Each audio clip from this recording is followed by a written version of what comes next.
বিদায় ল'বৰে হ'ল কথা কোৱা নহ'ল থমকি ৰ'ল মৰমবোৰ থমকি ৰ'ল মৰমবোৰ আজি শিৱসাগৰ বিশ্ববিদ্যালয়ৰ প্ৰত্যেক বিভাগতে বিদায় সভা অনুষ্ঠিত কৰা হৈছে এয়া আমি প্ৰথমতে ডেকোৰেশ্যন কৰিবলৈ আহিলোঁ আমাৰ অগ্ৰজ আৰু অনুজসকলৰ আজি বিদায় সভা আছে পোনপ্ৰথমে সকলোকে শুভেচ্ছা জ্ঞাপন কৰিছোঁ আৰু এয়া তেওঁলোকৰ বাবে গিফ্ট আৰু এয়া ফটো বনাই আনিছে আমাৰ চতুৰ্থ ষান্মাসিকৰ ভণ্টিহঁতে আৰু ফ্ৰেম বনাইছে এনেকৈ ফটো মাৰিবলৈ আৰু এয়া গিফ্ট আনিছে দাদা বাইদেউ আৰু ভণ্টি ভাইটিহঁতলৈ আৰু এনেকৈ সকলোৱে সজাই আছে সকলোৱে কামবোৰ কৰি আছে কাৰণ 12 বজাৰ পৰা আৰম্ভ হ'ব 2 বজালৈকেহে আমাক সময় দিছে এতিয়া বেলুন ফুলাবলৈ লৈছোঁ আৰু এয়া প্ৰিয়ংকা আহিলে তাই বহুত দেৰিকৈ আহিছে আজি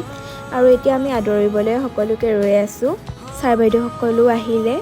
সকলো স্মৃতি যাতে ধৰি ৰাখিব পাৰোঁ তাৰ কাৰণে ভিডিঅ'টো বহুত দীঘলকৈ বনাব লাগিব সেইকাৰণে আৰু পিছৰখিনি